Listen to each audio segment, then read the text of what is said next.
Hello everybody, the Lawn Gnome is here. Nobody is safe.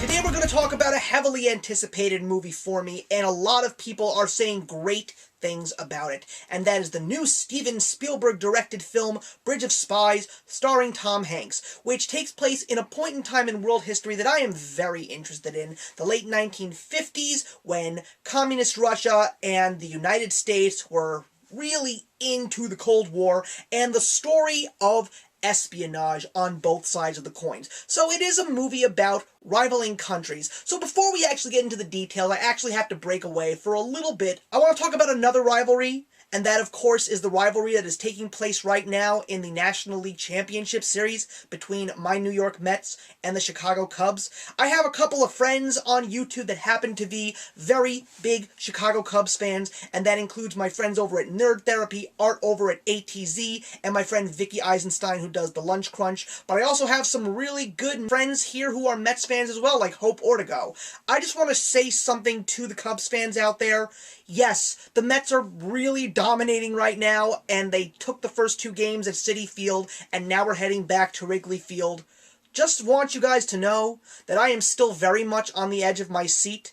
I still have the Back to the Future 2 prediction in the back of my head. It's not over till it's over. You guys have a fantastic team this year. Me and my fiance were a little bit upset over the fact that we were going to have to face you guys, because we felt that if we did in fact win the series, it was just going to add to so much more frustration because of how long you loyal Cubs fans have waited for a World Series. If this goes into 7 games, I will not be surprised, and I am expecting your Cubbies to really play their hearts out. And if you do beat us, just know that you do have a loyal Mets fan who is willing to root for your Cubs in the World Series.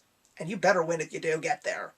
Anyway, Bridge of Spies is a fantastic movie. Everything that I was expecting it to be was exactly what it was. Tom Hanks always does very well with Steven Spielberg, and since Lincoln, which I really loved, there really has not been a true great Steven Spielberg movie that movie-going public as a whole can truly appreciate. I think maybe the last one was, I don't know, Catch Me If You Can, possibly even War Horse, I don't know. But we really haven't gotten that universally accepted, glorious Steven Spielberg movie, and I think we may have finally got it, because what is so incredible about this movie is a great many things. The story, while it could be looked at as a slow burn, which to some may in fact have been the film's downfall, to me, I didn't really see it. I thought that this was one of the most perfectly paced movies about a very non-violent thing in regards to the Cold War, which is basically exchanging 2 spies, an American for a Soviet Union spy.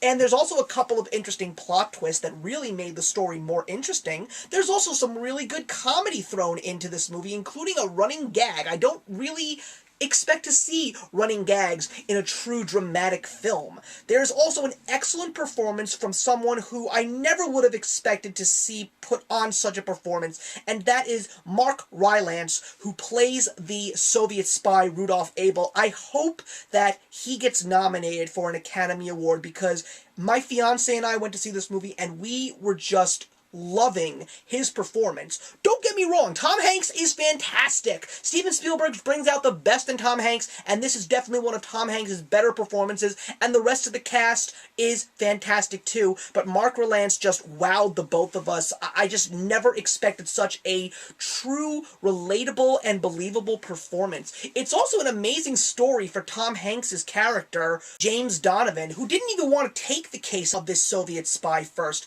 but then when he realized that everyone truly deserves a fair shot, even if it means him being the most hated American in America, alongside the Soviet spy, it's just amazing how far he was willing to go just to make sure that war did not come to the boiling point, and we actually did, in fact, lose a ton of lives. What was also amazing to me was the sets and the costumes. It looked very, very true to the times. It made me feel like I was looking at 1950s New York, and when they actually did do the prisoner exchange in East Berlin, you know this because you've seen it in the trailers, just to see what Germany was supposed to look like after World War II. It felt like you really were in East Berlin after World War II. Not just to mention all the other amazing historical events that they didn't necessarily focus on, but did bring to the front to let people know that, yes, we know that there were important things going on, but this is one of the moments that was really behind the curtains with the Soviet and American spies, and it was something that the public did not necessarily see, and it was just fantastic. Also, I'm surprised that John Williams wasn't even doing the composing. We had Thomas Newman, and it was also fantastic. He did a great job with the score. It truly drives the movie. But one of the few things that I will say, I know that my friend Ellie Marie from Ellie Marie Productions said this best. This movie felt like one of those true golden age Hollywood films. To me, very similar to A Most Violent Year, and I totally agree with her. The beginning of the movie where there's next to no dialogue, the rain scene, that's all I'm going to say, you just have to see it. It does feel like a true Hollywood classic film from the 1930s, 40s, and 50s. And I highly recommend that if you want to see a truly moving film, you definitely should see Bridge of Spies. To me, it's not the best movie that I've seen all year, but it is definitely in my top 10,